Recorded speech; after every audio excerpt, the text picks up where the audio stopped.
Build back better until you can.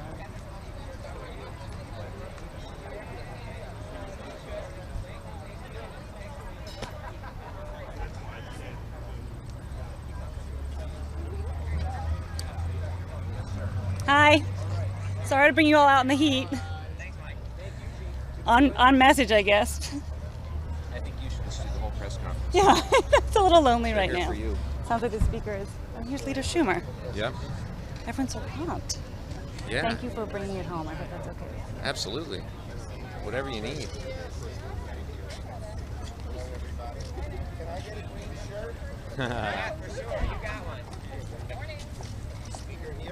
Good morning. Good morning. How are you? Hi, Mustafa. Nice to see you. Thank you so much for doing I like the this. outfit. Looking good. Hello. Nice to see you in person. You're gonna melt out here. Hey, Lisa. How are you?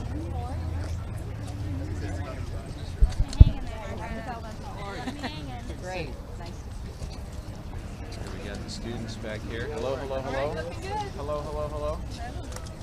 Good extras back here. Good extras. Hey, you gotta have a mask. That's it. You gotta have a mask.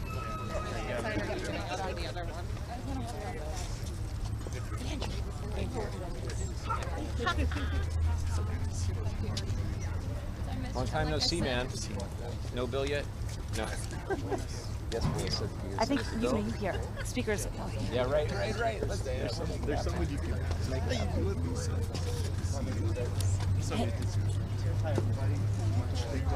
Have you seen the senators have it? You would think I would shoot a laser. Yeah. There you go. We're trying to send it. Howdy. Nice to see you. Yeah, but which I think Thank she's you. on her way. Thank you. I have Thank to you. grab her to talk for 2 minutes. Yeah, good morning. How are you, Michelle? Good to see you. Good to see you. Pleasure, likewise. Yeah, all my family. We're trying really hard to make sure that Tiernan gets us together. Figure out what we can do next. Yes. Yeah. I love it. Tiernan? Actually, get on the truth. It's right behind you. Perfectly situated. Do we have a Florida in California? Probably. You're a jerk. Just right here. How are you? Good to see you.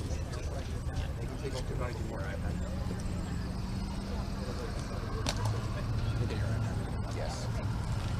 It's gonna be a warm one. It's definitely going to feel warm. 91, 70% humidity. You going anywhere fun next week? Either of you? Speaker. Oh yeah, right. You gotta. Sorry. No one else coming. Thanks, if Mike. you Have send- any other? Yeah. If you send us a bill, I'll stay. Okay. Can we do a picture between Of course. Yeah, we can. right here for me? Here, let me do this. Let's do that. Miss Lisa? Can I get you to step out? Oh, yes. Or step in. Great. One more right here for me, sir? Let's Our get. You want to house get one with family. Tiernan? And Tiernan. Your Come house on, colleagues. Tiernan. Sure. Come on over. Yeah, Mustafa. There we go. Mustafa, how are you? Blessed. How are you? Excellent. All right, right here for me. Got it. Equally blessed. I Yes. like that. I like that. That's right. That's what my mama taught me. I like that. Blessed by the best. How about you, Kathy? You going anywhere? All around town. That's What year nice. did you graduate? Lisa, going anywhere fun? Nope. Nope. Just on call. Yeah. You're going to the Eastern White House, Delaware. Yeah. What projects are you working on? Do you live in Lansing? I do. I know there are a number of Everything's win races. That's what you do. Yeah. What's it like to have your town be the new center of attention? Very busy. Well, there you go. Yes, and especially if the motorcade is around. Yeah. Really, really crazy. You know they're coming. Yeah. I mean, but it's good for us. We can fix it. Okay. Let us rock and let us roll. Let us rock and let us roll, says Majority Leader Like Schumer. those socks, Speaker Leader. Pelosi. Good morning, everyone. Thank you so much for joining us here in person in the nation's capital on this very hot morning or online. My name is Tiernan Sittenfeld, and I'm the Senior Vice President for Government Affairs at the League of Conservation Voters. Of course, I personally have a lot to say about the climate crisis, but I'm going to keep it extremely brief because we have a truly incredible lineup of climate champions here today, including the Speaker of the House, Nancy Pelosi, and the Senate Majority Leader, Chuck Schumer, both of whom are tireless leaders for climate action, whose presence here this morning makes clear once again that failure is not an option. The chair of the Select Committee on the Climate Crisis, which put out a seminal blueprint for climate action last summer, Kathy Castor, longtime member of the House and now Senator Ben Ray Lujan, who is fighting hard to maximize clean energy, an invaluable member of the House Energy and Commerce Committee and a leader on coastal resiliency, Congresswoman Lisa Blunt Rochester, the newest member of the House who worked on environmental issues in the Obama administration, Congresswoman Melanie Stansberry is going to be joining us, I believe, an incredible partner at NWF, an environmental justice leader, and Climate Power board member, Mustafa Santiago Ali. And then bringing it home will be Congressman Mike Levin, who spent his career fighting for clean energy and climate action before leading on these issues in Congress. As our nation is rocked by devastating heat, fires, drought, storms, floods, long-standing environmental and racial injustice, and economic inequality, it has never been more important or more urgent that we act on the climate crisis at the scale that science and justice require. Fortunately, President Biden and Vice President Harris and their incredible administration have put forward plans to do just that through Build Back Better and the American Jobs Plan. LCV, Climate Power, the Climate Action Campaign, environmental justice and labor leaders, the private sector, elected officials at all levels of government, and people in every state and every district across this country are all in. We are running unprecedented campaigns to transition our country to 100% clean energy once and for all. Now, I know all of the speakers and everyone here is absolutely determined to make once-in-a-generation transformational progress on climate, environmental justice, clean energy, and good-paying, family-sustaining jobs. Now, I'm pleased to turn it to our speakers, and then we'll be happy to take your questions. And I'm delighted to turn it to the most pro-environment speaker we've ever had by far, Speaker Pelosi. Thank you. Thank you very much for your very kind words. More importantly, for the great leadership of the League of Conservation Voters. Tiernan has been there every step of the way, whether it's as an intellectual resource, with a message, as a mobilizer in every way. Thank you, Tiernan Settenfeld, for your great leadership. And to Mustafa Santiago Ali, welcome. Welcome to the Capitol. Okay, so we have a number of speakers. We have a message we want to convey, and that is that it is an imperative that we get this job done, and we fully intend to do it for the children, for the planet, for the future. I'm so proud of the work of the House Democrats that we were able, under Kathy Castor's leadership, to put forth a plan of action that is nothing like it has ever been seen. On that same committee is Mike Levin. I've seen him advocate to save the planet in his district, most recently last Sunday in Washington, and at the COP25 in Spain. Globally, locally, in every way, he has been a tremendous resource in this regard. Of course, Lisa Blunt Rochester brings her special stamp to this in terms of what this means in terms of health care as well as for jobs. And we have our newest member, Melanie Stansberry. Here she is. The constant reinvigoration of the effort to get this done. We're all honored to be here, of course, with Ben Ray Lujan, our former colleague, who did this work in New Mexico even before he came to Congress, and in the House, and now a leader in the Senate. And of course, this is a major, major priority for the Democratic leader of the Senate. It's an honor to welcome him back, always, to the House side, where he learned so much about all of this. He's not denying it. Much from the Speaker herself, young Congresswoman. He and I would both agree that we have a great leader in the White House. Joe Biden was one of the first people to ever introduce any climate legislation decades ago. So we're in a good place to reach the goal reach the goals that are set out. It will hopefully in the reconciliation very soon. But everybody knows that when they make that vote, it will be signed by Joe Biden, a pro-climate champion in the White House. With that, I'm very pleased to yield to the distinguished champion of saving the planet in the Senate, the distinguished former member of the House, current and future Democratic leader of the Senate, Chuck Schumer. Thank you. Future majority leader as well as current majority. After 2022. No, I said leader. Yeah. Oh, majority. Okay. I assumed nothing. You should hear Nancy's and my conversations as late as 11 o'clock last night on the phone. We have a good time, don't we? We do very substantive stuff. And, are you rolling your eyes?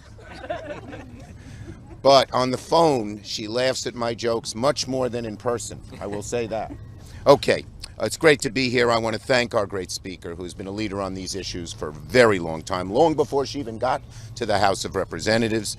I want to acknowledge, we get a lot of great infusion from the House, some of the most talented people, and one of them who has just already made a huge mark in the Senate on environmental issues where he has so much experience, on helping the poor, on Native Americans, on so many different issues. Our great senator from the great state of New Mexico, Ben Ray Lujan, thank you. And I thank my House colleagues for joining us. And I want to give a special shout out to LCV, to all of the people there. Tiernan, who does a fabulous, fabulous job. Jean, who does a great job. Mustafa Santiago Ali, who has been involved in so many of these issues as well. So, now we've reached a moment, and we're going to look back on this moment as a pivotal moment in the world fight against the climate crisis. What we can do in the next few months in terms of big, bold action is like nothing this nation and this world has ever seen before. This is a unique opportunity. We are surrounded by evidence of the climate crisis. The fires out west, the heat waves, the floods, everywhere you look.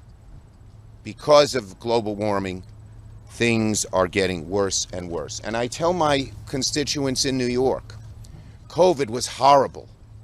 But if we do nothing on climate, starting within a few short years from now, each year will be worse than COVID, and each year will be worse than the previous year.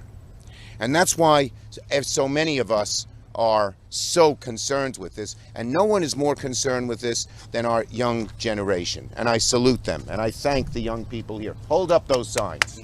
Hold them up high. These are the people who care the most. I realized it myself. I ride a bicycle all over New York City. I'm sort of known for that.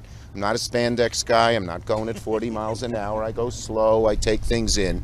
And wears a helmet. And wears a helmet all the time. Thank you, Madam Speaker. And 2 weeks after, I have a favorite ride along the wetlands of the southern shore of Brooklyn. It's beautiful. It's beautiful. The Atlantic Ocean laps up on these beautiful wetlands. And 2 weeks after my grandson was born, my first grandchild, it hit me like a ton of bricks as I was taking my first ride after his birth. If I don't do something, he will never experience the beauty that I was able to experience along these wetlands, because the ocean will rise and these wetlands will be gone. So there's just so much that we have to get done. We feel an urgency to get it done. We know that we can't let this moment pass us by. It's our time to act.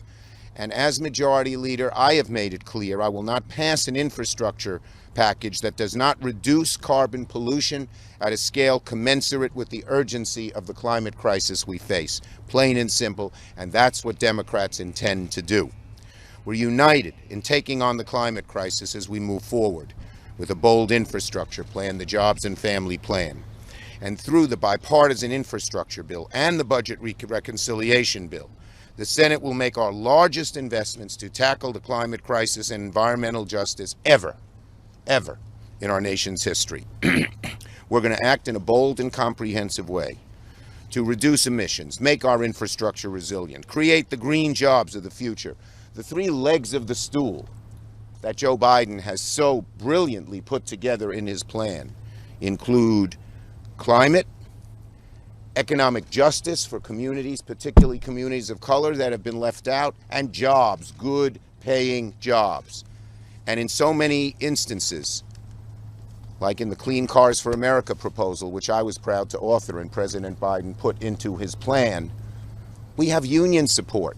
We even have some industry support. It's spreading. Everyone knows the crisis. It's only the people with their head in the sand, or some of our Republican colleagues who are in the palm of the oil, gas, and coal industry who don't realize it or who don't want to realize it. But the rest of the world and the rest of the country does. And so we're going to work to reestablish the U.S. as the global leader in the fight against climate crisis, put our nation on a path to meet our president's bold commitment to reduce emissions by 50% in 2030, while remembering jobs and justice, economic justice as well. We're working on these solutions. One of the things I was able already to use my power as Majority Leader to do was ensure that a robust civilian climate corps will be included in the reconciliation package. I'm going to continue to fight to get the biggest CCC possible. The CCC would tackle climate change by creating good-paying union jobs, invest in climate that benefit the disadvantaged, and as the crisis comes closer and closer and more upon us, we'll have an educated core of people able to fight it, not just this year and next year, but on into the future. So let me conclude by thanking Gene, by thanking Tiernan, by thanking all of the groups who participated, the National Wildlife Federation, Mr. Ali, and let's go. We got to get it done. We have no choice. Our planet demands it. With that, let me call out a great leader in the House who has really been at the forefront in bringing the House, her whole diverse caucus, together on this issue, and that is Representative Castor of the great state of Florida. Thank you. Well, good morning, everyone. It's an honor to be here with such clean energy champions from the Congress and the League of Conservation voters. I want to especially thank Speaker Nancy Pelosi, who during her terms as Speaker of the House has made tackling the climate crisis her flagship issue. She understands that clean energy solutions really are our moral obligation to our kids and future generations, and that we've got to act now. Because right now, firefighters out west are grappling with these climate-fueled, raging wildfires that are scorching states. We've seen it all across the globe, but it's particularly devastating out west in the United States. And right now, there are families grappling with the loss of loved ones to extreme heat as these heat domes build over places that have never suffered through this type of heat before in their lifetimes, and people are losing their lives. Right now, farmers are grappling with the fact that their crops are failing along with their livelihoods because of extreme heat, droughts, and floods that are more unpredictable than ever. And back home on the west coast of Florida, we are in the worst occurrence of red tide fueled by warmer Gulf waters where sea life is dying off, and small business owners, fishermen, and families that are just simply trying to take vacation are unable to go out onto the beach. So the time is now for Joe Biden's clean energy and jobs plan. And we are really in the House, on the House side, tired of waiting around because we do not have any time to waste. We don't have time for half measures any longer. The Biden plan sets us on a course to meet our clean energy goals, to lead the world in clean energy solutions. And you can see that even though I cited some of the devastating consequences and the escalating costs of the climate crisis, right now there is hope on the horizon, because there are automakers out there, auto workers, who are poised to start putting together the F-150 Lightning all-electric truck that already has over 100,000 orders, good paying union jobs. There is hope because young adults are watching here to make sure that the Senate actually crafts a significant civilian climate corps because young people today want to solve the climate crisis. They want to be part of the solutions and they are motivated to do so. There are shipbuilders out there right now that are welding together the vessels to help deploy offshore wind turbines all across the East Coast and hopefully now along the West Coast of the country as well. There are clean energy workers in all 50 states building solar arrays, putting together the onshore wind turbines, creating our clean energy future. And remember, those clean energy jobs now are paying higher than the median wage across America. These are good paying, family sustaining, unionized jobs. So there is hope, but time is short. We are running out of time. The Senate, I urge them to get their act together. I know that the one of the people over there among the clean energy champions is my former colleague. With her advocacy from when she was first elected to the U.S. House of Representatives to now serving as our Speaker, to be able to be joined by fellow New Mexicans up here, not just our newest U.S. Representative in Melanie Stansberry, but also Reynaldo, who is a recent graduate from New Mexico that is working with LCV as well. Tiernan and Jean, I want to say thank you to you and to LCV for the work that you are doing. We all understand what's happening across the country, and if you need to get a better look, and if you're not yet convinced, look out west. Those fires that my colleagues have talked about that are devastating communities, that are making it harder to breathe. We're seeing reservoirs that have record lows when it comes to water availability. That also means less electricity that will be produced as well. This is devastating. It's hurting farmers, it's hurting food production. It will create more famine around the world. It's a national security threat. And just look to the warnings that have been included from reports from the Department of Defense, not just under President Barack Obama, but under President Trump. It's a national security crisis. We must meet this moment. And so as the climate crisis continues to threaten our livelihoods, our health, and our well-being, look at those record-setting temperatures, the violent storms and natural disasters. But here's the upside of this. We have an opportunity right now to meet this moment and do it in a way that we're going to create good jobs. Chair Castor laid them out. The work that's already being done across the country. There are elements that are already included that we know about that have been announced by Leader Schumer. The budget resolution includes that civilian climate corps to create an army of people across America that will meet this moment as well. The framework creates a clean electricity standard that I had the honor of working with Chair Castor, with Speaker Pelosi, with United States Senator Tina Smith, that was included in the climate crisis report that will reduce emissions the most of any piece of legislation that was included. Plugging abandoned oil and gas wells across the country, reducing methane emissions. So in the end, we know that this climate crisis impacts all of us. We cannot let up, and we have to meet this moment because Americans are counting on us.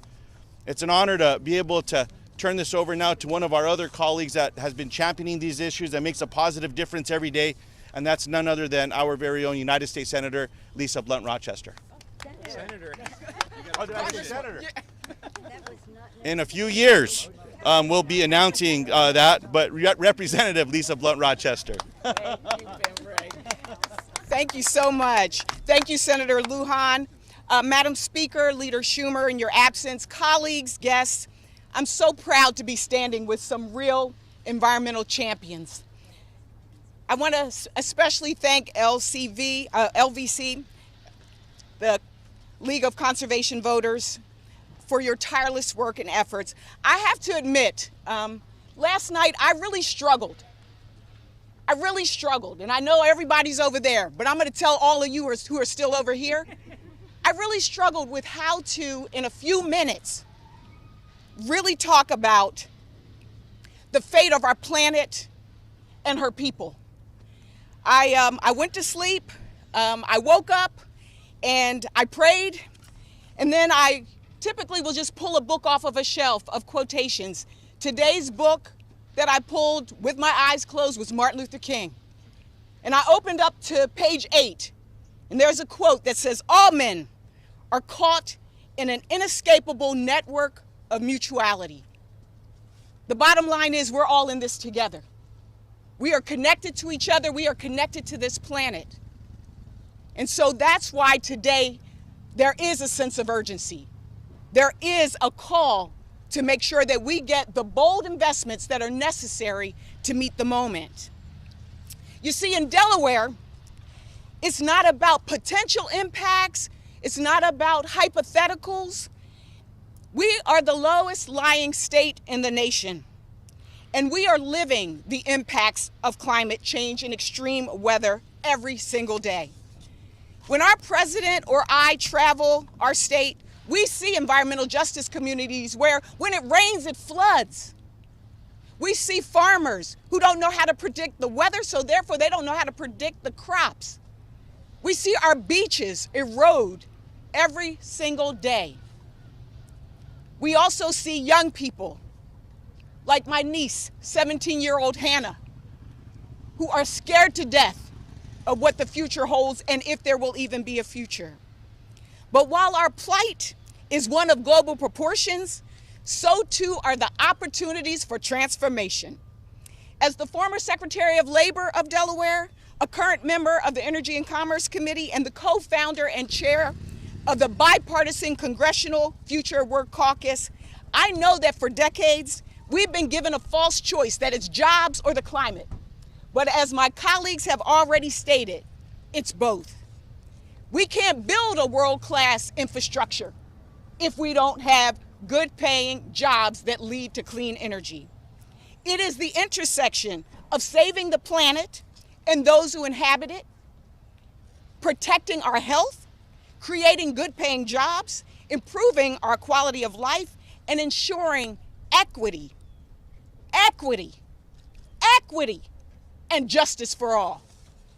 We must be bold, we must be brave, and our investment must be big enough to meet the challenge of our generation and the generations to come. We can do this. Can we do this? Yes, we can. We can do this. So let's do it. I am now pleased to introduce one of our newest members, the gentlewoman from New Mexico, the land of enchantment, Representative Melanie Stansbury.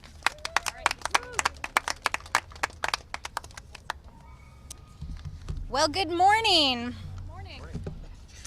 I want to start by saying the science is clear. We need climate action now. And as one of the newest members, in fact, the newest member of this body, I want to say that I was elected to come here to Washington to ensure that we take climate action now, because the future of our communities depends on it. Not just the well-being of our country, but the well-being of our planet. And right now, scientists across the world are convening to update the IPCC's report because the science is clear. We must take action now. We need critical investments in our communities. We need investments in clean energy. We need investments in resilient infrastructure to weather the impacts that are already happening to our communities, from drought to catastrophic fire to heat waves, to ensuring that our communities do not find themselves underwater or without a capacity to support themselves, to sustain food security, and to ensure that we are not only providing a resilient and just and equitable future for our communities, but that we are doing so in a way that is just and equitable for the entire planet. The survival of our planet, our communities, and our country depends on bold action now. In my home state in New Mexico, we are already experiencing extreme drought. Our communities, which have lived for thousands of years on the land, are facing an uncertain future because of climate change. We are already experiencing these impacts, and that is why we need bold action now to invest in infrastructure, to invest in our communities, to invest through the budget, through reconciliation, and through this infrastructure package to ensure that our communities have the tools to thrive and survive. The time is now to be decisive, to be brave in our policy making, to be bold in our investments, and yes, to lean into the science, because we have to build a future that is more just, more equitable, and more climate resilient. And that means that our body, Congress, has to act now. And with that, I want to thank you all. I want to thank my colleagues for their tremendous leadership on this issue. And I will now turn it over to Mustafa Santiago with the National Wildlife Federation. And thank you. Good morning, everyone. Good morning. Let's try it again. Good morning, everyone. Good morning. This is a historical moment. This is a transformational moment. Some would even say this is our lunch counter moment.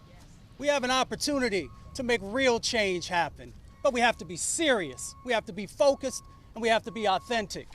On this historical moment also, let me just call out that today is my mother's birthday. How many folks here actually love your mama? Raise your hand if you love your mama. Everybody look around, you got some cameras, catch them. You know, my mama taught me some incredible lessons. She raised a family in Appalachia and in Michigan of union workers. So we understand the value that exists inside of that space of making sure that folks have jobs that can be transformational, jobs that can actually make a real change happen inside of communities across our country. And we also understand that there is the Build Back Better program that the president has put in front of us. And we understand inside of that is the clean economy. And inside of that clean economy, we can help to address the environmental injustices that still happen across our country, to change that dynamic and to actually help to also build wealth inside of communities. Or we can do nothing. And if we do nothing, the climate crisis will continue to expand. And the climate crisis is just not a theoretical concept. It is about real people and the impacts that are happening inside of their communities, but we can flip the script. We can actually make sure that we are helping to strengthen those communities, to build a foundation underneath of those communities to make real change happen. Because we've all seen very clearly how the climate crisis plays out. We see firefighters who are fighting massive fires time and time and time and time again. But they keep going on. We've seen the floods that are happening, biblical floods. Let's just call it what it is. People are trying to figure out how they're going to navigate it. We know the hurricanes that continue to happen, and folks are trying to figure out how am I going to escape, and then how am I going to get back home?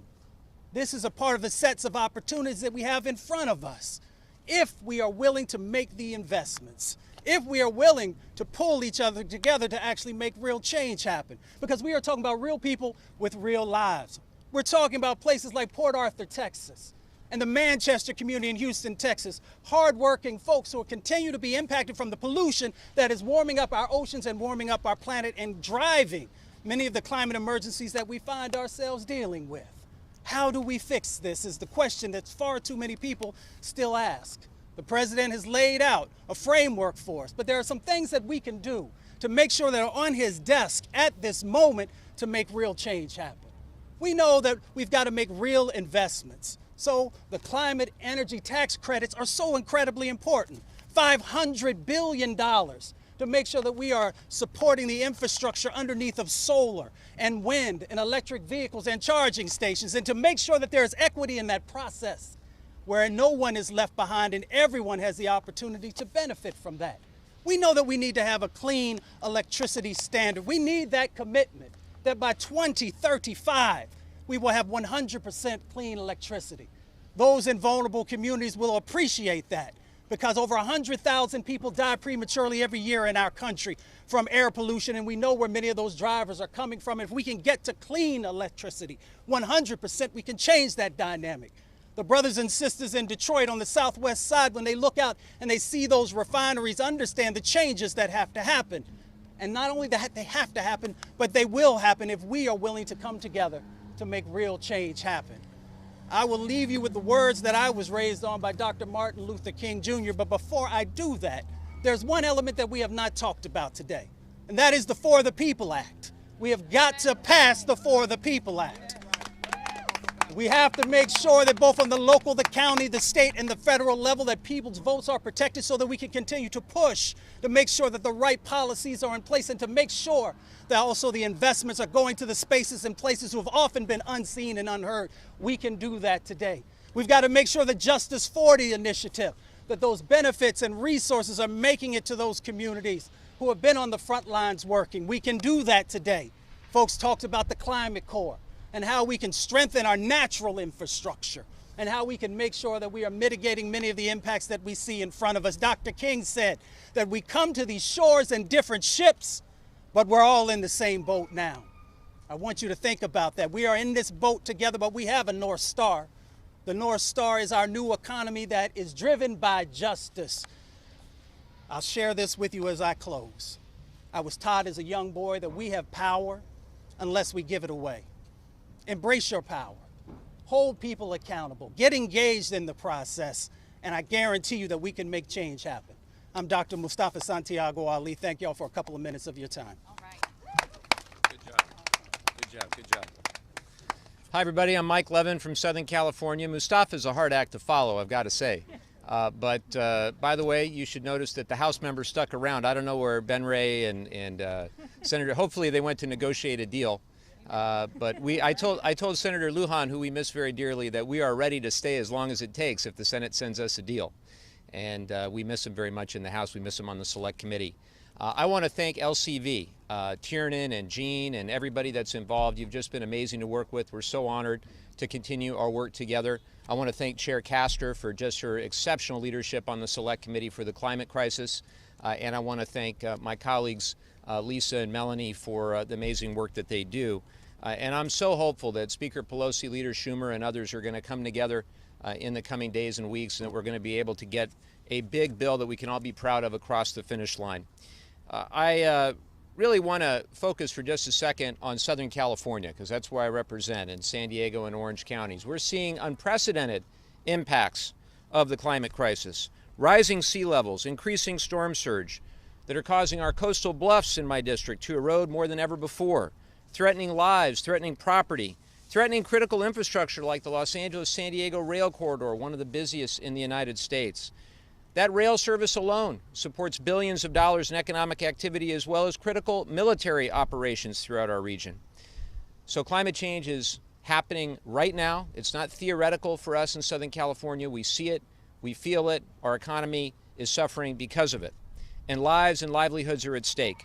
So we have a responsibility to take bold action now, as has been said. And we have to be clear about what we're proposing. Sometimes I hear about the costs of action, but folks, these are investments. These are investments. Let's talk for a second about the cost of doing nothing. The cost of doing nothing far exceeds the cost of the actions we propose. I have a friend, Marshall Burke, who's an economist at Stanford University, who has concluded that if we keep the status quo, it will cost our domestic economy $25 trillion in the coming decades. So we have a choice. We have a choice. We invest in climate action today, or we pay for the consequences tomorrow. Remind your friends of that the next time they claim that all of this is going to cost too much money. Remind them that doing nothing costs more. So I was so encouraged that recently we had a letter that 133 of my House colleagues signed on to, ranging the ideological spectrum from the most progressive to the most moderate. And we outlined 5 priorities that we demanded in climate action. Number 1, 100% carbon-free energy-powered electricity grid by 2035 that promotes electric vehicles. Number 2, the basic right of clean water by replacing lead pipes and service lines. Number 3, millions of high-quality, well-paying union jobs in the domestic clean energy and manufacturing sectors. Number 4, justice and equity for low-income and communities of color harmed by the legacy of toxic pollution. And number 5, investments in our natural infrastructure, restoration and reclamation of damaged lands. We put that letter out. We didn't know how many people we'd have sign on to that letter, nor did we know who in our caucus would sign on. But I was so encouraged. Again, 133 of my colleagues and myself from all different parts of our House Democratic caucus signed on, and they are united. We are all united in this belief that we need climate action. It needs to be big, it needs to be bold, and it needs to happen now. On behalf of our children, my wife and I have 2 kids at home, ages 9 and 7. On behalf of their children someday, we have to meet this moment. We have to take action that is commensurate with the science. We have to go with our heads held high later this year to the international community, and we have to be proud of the big and bold bill that we got across the finish line. So thank you so much. And with that, I think we're ready to take a few questions. We got our first one from Dino Grandoni at the Washington Post, who's watching online. Hello, Dino. He asked, what does it mean that we are 3.5 months away from Glasgow and the Biden administration hasn't spelled out how exactly it will meet its climate pledge? Well, Dino, I can tell you, as part of the delegation that attended the last climate COP conference in Madrid, and I hope as part of the delegation that will attend this year in Glasgow, this year we'll go with our heads held high, knowing that the administration supports bold climate action. That was not the case when we went last time. We went and we had to signal to the international community that we are still in terms of the Paris Agreement, in terms of our international climate commitments. In fact, we all wore buttons that said we're still in. Well, no mistake this time. They know we're in. They know we're going to meet the moment. And my great hope and expectation is we'll be able to go to Glasgow with a great climate bill that'll demonstrate our commitment to our Paris objectives. And perhaps I'll turn it over to Chair Castor if she has any additional thoughts on Glasgow.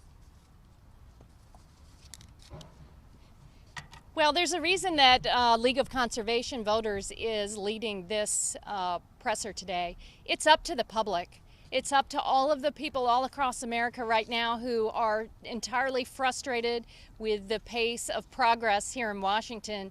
I share their frustration, and the time is now to weigh in.